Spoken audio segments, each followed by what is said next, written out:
siempre tenemos algún dato de la realidad que nos sorprende, y este es el espacio de Hablemos de Discapacidad. Adelante, Carlitos Di Mare.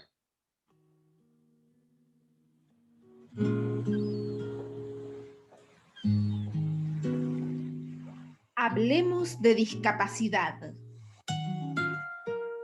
Un espacio del Consejo Consultivo de Discapacidad. Vamos a ponerle más hora al día, vamos a crecer para que haya más sabiduría, vamos a dejar de querernos un poco más y vamos a echarle una mano al que está detrás, vamos a quitarnos la rebeldía, vamos a pelearnos con quien se lo merecía, vamos a cuidar la mano que da de comer. Y así le damos la bienvenida a Mónica Bianchi. Muy buenos días, Mónica, ¿cómo te va? Muy buenos días, Néstor, ¿cómo estás? Buenos días a todos los oyentes y a aquellos que están por detrás, que hacen posible este programa.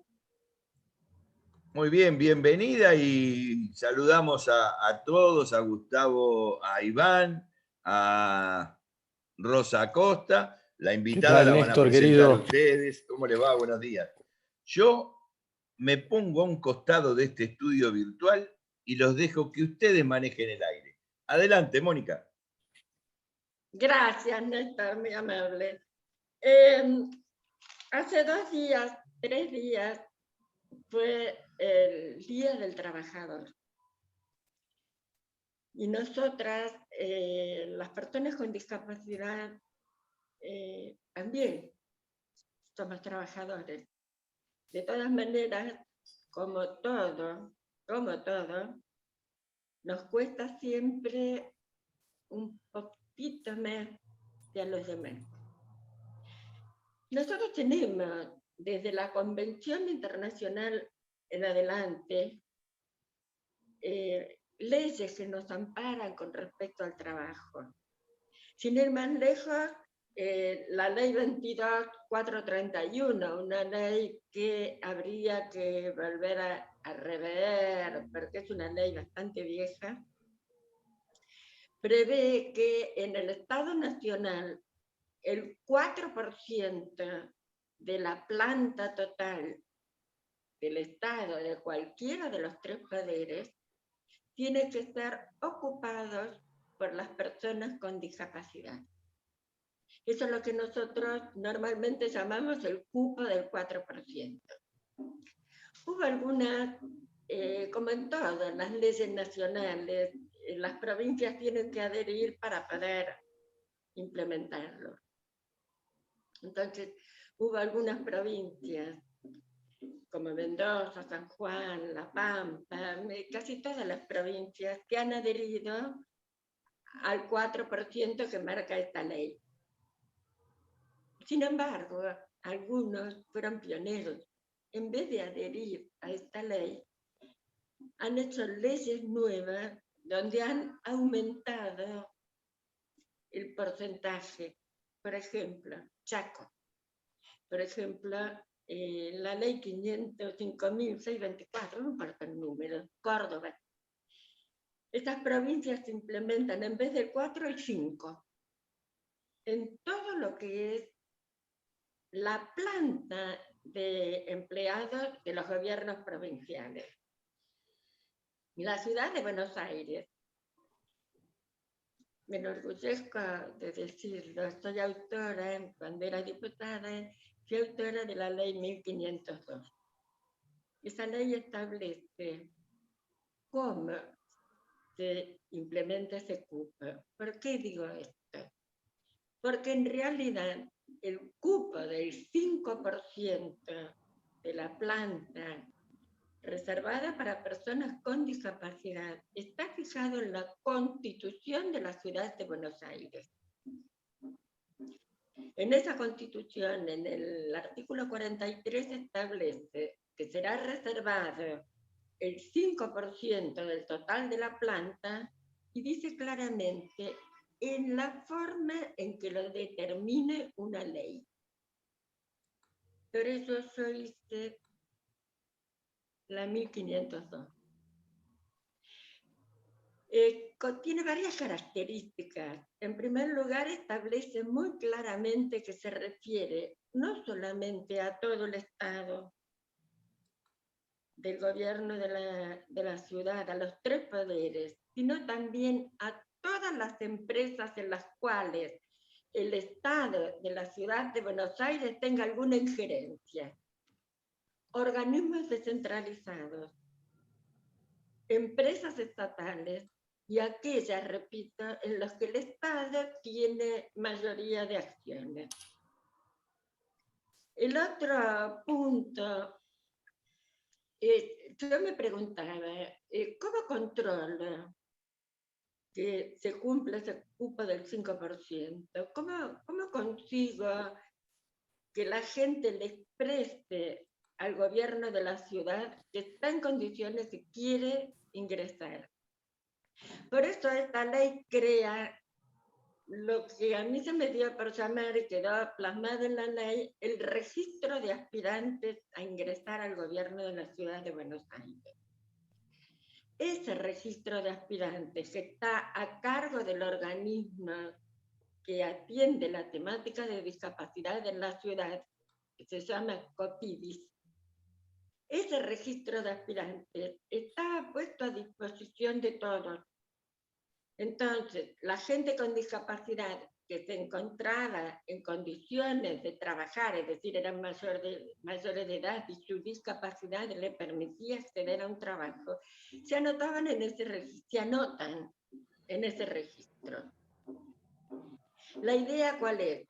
Lo establece la ley, que cualquier funcionario que necesitara cubrir un puesto de trabajo en su área y además el área de recursos humanos, antes de proceder a un concurso o a la ocupación de puestos, ya sea de planta permanente, planta transitoria, contratado, ley marco, lo que fuere, debe acceder al registro de aspirantes y ver si alguno cumple con las expectativas que se necesitan para el puesto.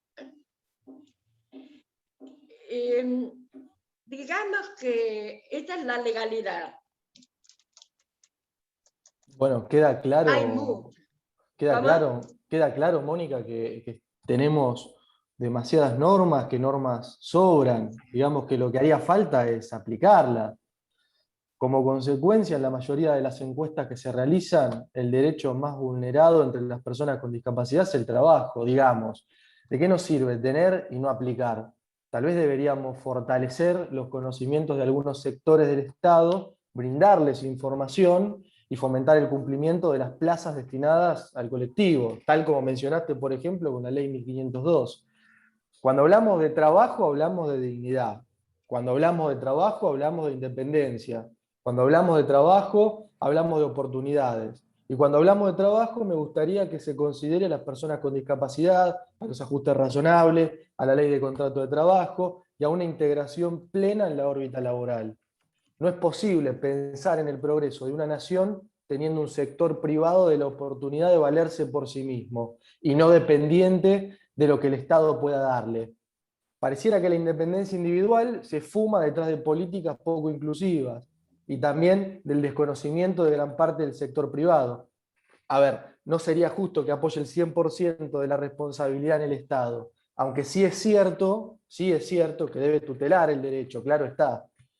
Para el desarrollo económico, la igualdad de oportunidades laborales es un tema que no se puede dejar de lado. Por eso se deberían impulsar programas e iniciativas orientadas a ayudar a personas que tienen dificultades para acceder a un empleo o se encuentran en un riesgo de exclusión social, tal como la propuesta que vos estás mencionando que aplican algunas provincias en el interior del país. Es por eso que las personas con discapacidad deberían tener una representación sindical a medida también, y justamente, y técnicamente jerarquizada, no solamente para cumplir con el espíritu del sindicalismo, sino para conocer en materia de accesibilidad, ajuste razonable y servir de nexo con un empleo seguro y formal. Soy consciente que el principal obstáculo con el que se encuentran las organizaciones sindicales radica en la distancia existente entre la voluntad política de la integración y los medios financieros. que son insuficientes, es real, inadecuados y además están mal distribuidos. Somos conscientes de que para hacer un cúmulo de objetivos, para cumplir un cúmulo de objetivos, tenemos que ir tirando diversos hilos para poder diagramar un eje y cumplir al final con lo que es el esquema laboral que pretendemos. ¿Hay algo o Tal cual. alguien que actúe de puente entre entidades sociales y empresas? ¿Por qué no se aplica y se replica en las provincias? ¿Qué pasa con los registros de aspirantes, Mónica, en ese caso? No sé, nosotros hemos propuesto, está muy cierto lo que va a decir Silvano, o sea, una cosa es la letra escrita y otra cosa es la aplicación. Nosotros hemos tratado de proponerle a las provincias el registro de aspirantes, y bueno, está en la voluntad de los legisladores y de los funcionarios, pero a veces es como que, a ver, hay algo que es cierto, nosotros tenemos que empezar a ir hacia atrás. O sea, la gente con discapacidad en algunos casos ha sido tan golpeada y, ¿cómo podríamos decir? Ha sido tan hecha Desilusionada, se podría decir invisible. también, ¿no? Exacto, tal cual. Entonces, ¿qué pasa? Un funcionario a veces cuando uno le dice que tome una persona con discapacidad se asusta. ¿Por qué? Porque hay, como vos bien decís, un poco falta información, falta capacitación en todo caso. O sea que, pero además hay algo que yo quiero destacar, que todo tiene que ver con todo en la temática de la discapacidad. Yo tengo, por ejemplo, un compañero de tantos que trabajamos juntos en la temática de la discapacidad, que trabaja en el Ministerio de Economía, ahí justo enfrente de Plaza Mayo. Es un muchacho que economista, licenciado en economía, y trabaja maravillosamente bien, hace muchos años. Ahora, ¿qué pasa? Él viaja desde su casa hasta Plaza de Mayo en el subte, en su silla de ruedas. Cuando por ahí llega a Plaza de Mayo ese día, el ascensor no funciona y la escalera mecánica tampoco. Es un muchacho que ha hecho mucho ejercicio de vida independiente, puede subir con su silla en una escalera mecánica, lo sabe hacer. Sin embargo, el ascensor no funciona, la escalera mecánica tampoco, y no puede llegar al Ministerio de Economía. O Claro, hay sea, una imposibilidad estructural para que pueda alcanzar con su puesto de trabajo. exacto, tal cual, como vos bien decías, o sea, es como que todo se tiene que reunir, un poco lo que vos hablabas en el programa pasado, el tema de ajustes razonables, porque también la persona que entra a trabajar necesita una serie de ajustes para poder trabajar en las mismas condiciones de los demás, ¿no es cierto? Perdóname, ¿dónde recaería en este caso la responsabilidad de que readecúen el ingreso al ministerio? ¿Quién debería exigirlo? ¿Es el propio trabajador o hay alguna organización que pueda acompañarlo para que readecúen? En este caso es la órbita pública, ¿no? Pero digo, en general, ¿es responsabilidad de las asociaciones? ¿Es responsabilidad de un ente privado? ¿Quién los puede acompañar para que readecúen este tipo de circunstancias?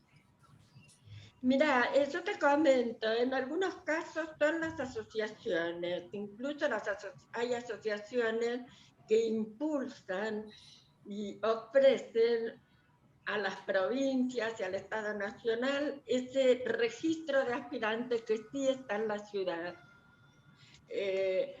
Y después los acompañan hasta que estén adecuados en su trabajo.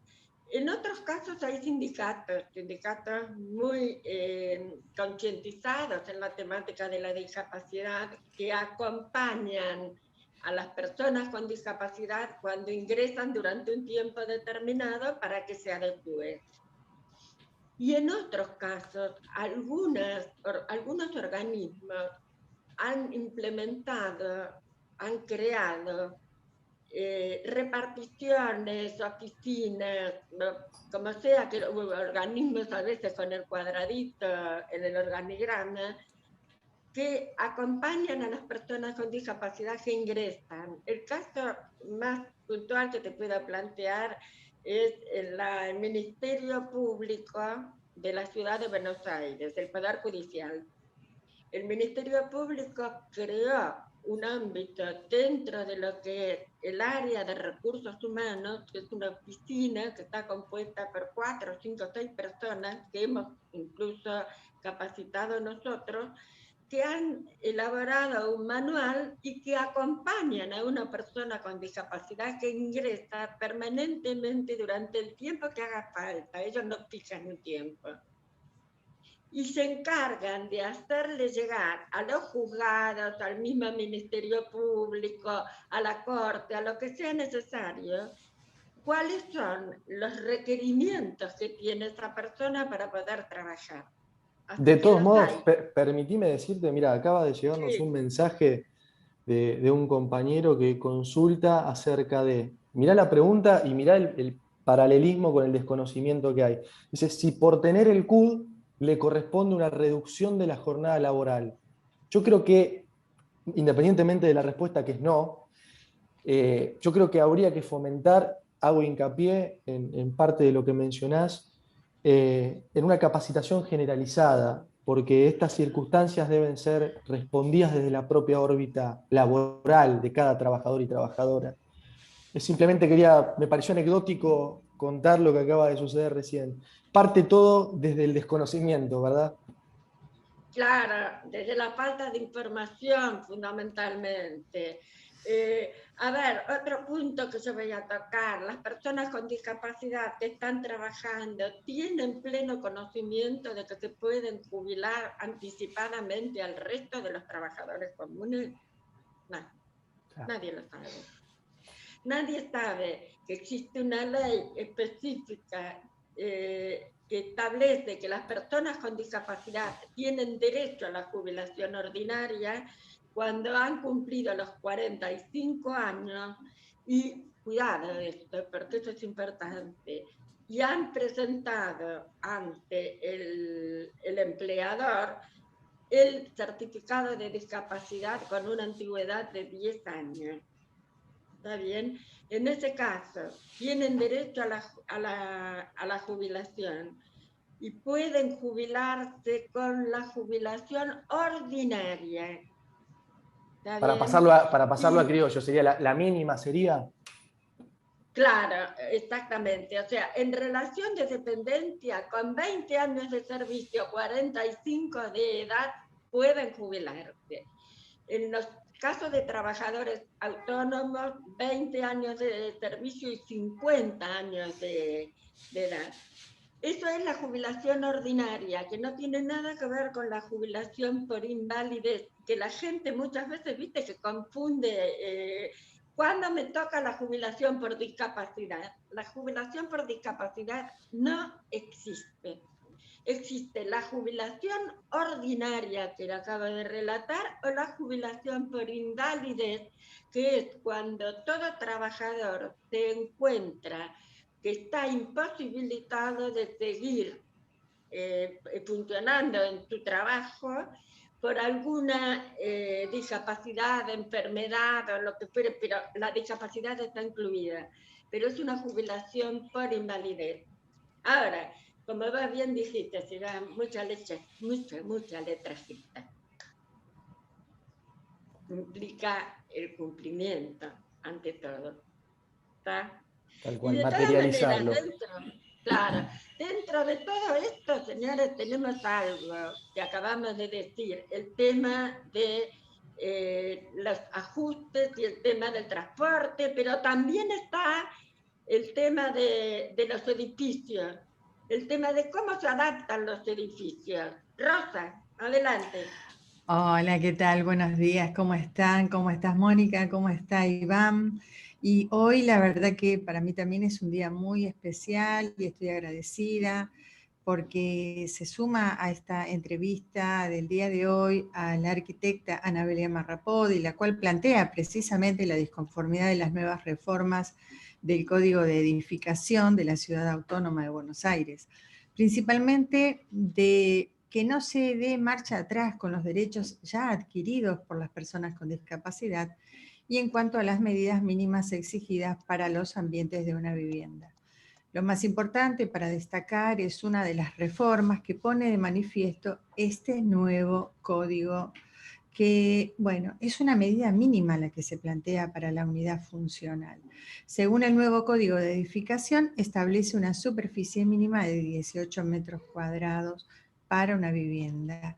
Yo les presento a Anabelia, ella es egresada de la Universidad de Buenos Aires y tiene ya 24 años de experiencia en esta temática, donde nos va a estar dando, sí, algunas respuestas desde su mirada, desde la parte de su oficio. Buenos días, Anabelia, ¿cómo estás? Buen día, ¿cómo están? Gracias por invitarme. ¿Cómo andan? Buenísimo que estés con nosotros y bueno, como habrás visto, el tiempo se nos hace siempre escaso y vamos directamente al grano, vamos a la pregunta concisa y bueno, pensé un poco en qué podíamos preguntarte para tener una relación directa con esta y es ¿qué es lo que trata el Código de Edificación y en qué afecta a las personas con discapacidad puntualmente? Bien, para comprender, el Código de Edificación define estándares constructivos, ¿sí? Estándares de habitabilidad, de funcionalidad, de seguridad, de accesibilidad y sustentabilidad. Además, también establece condiciones para lo que es prevención y extinción en caso de incendio. Cuando hablamos de estándares, estamos hablando de patrones, ejemplos, referencias, que con esta nueva reforma no serían suficientes. ¿Por qué? Porque lo que establece la nueva reforma del Código de Edificación es disminuir las medidas mínimas. O sea, reduce las medidas mínimas. Terrible. Como consecuencia, disminuye los espacios vitales y con eso la iluminación y ventilación natural de los ambientes.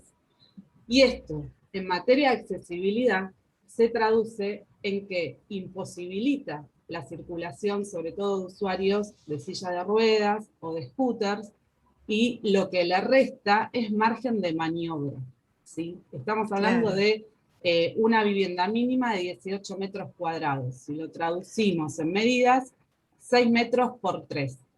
Cualquiera que tenga una cinta en su casa lo puede comprobar, ¿sí? Apenas una habitación.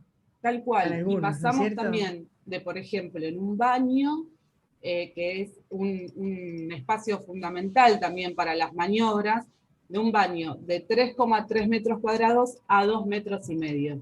Esto puede parecer en superficies despreciable, decir, bueno, no es tanto. Sí, en lo que es materia de accesibilidad, 2 centímetros ya es importantísimo. ¿sí? Es importantísimo. Es puntual.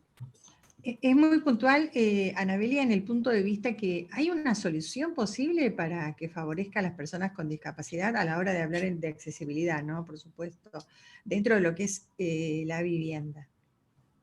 A ver, como primera medida, la solución es que las leyes que están se cumplan, se hagan cumplir, y que no se retroceda en materia de accesibilidad con los derechos ganados, ¿sí? Porque tenemos lo que es la ley 24314, la ley 24314 a nivel nacional y la 962 a nivel ciudad, que hablan de la accesibilidad edilicia. Bueno, con este código se retrocede en eso. En soluciones, podemos hablar de soluciones, sí, puertas para adentro, en poder hacer pequeñas reformas de lo que necesite, digamos, en particular cada uno. Ahora, cuando hablamos de puertas para afuera, en lo que es la ciudad, eso está en estrecha relación con la voluntad que tengan los gobiernos de turno de hacer cumplir estas leyes. ¿Sí? Porque, o sea, perdón. O sea que la legislación actual en materia edilicia tampoco es suficiente y menos garantiza la accesibilidad. En realidad la actual, digamos, si bien damos gracias de que esté, no es suficiente, todavía hay mucho terreno por ganar. O sea, por ejemplo, la ciudad, para lo que es una persona ciega, no está para nada preparada. Lo que son para las personas sordas, el tema de las señales lumínicas. En materia, digamos, de accesibilidad todavía falta mucho terreno por ganar. Y no es suficiente. La realidad es que la normativa vigente no es suficiente, pero tampoco hay que seguir, o sea, hay que ir para atrás.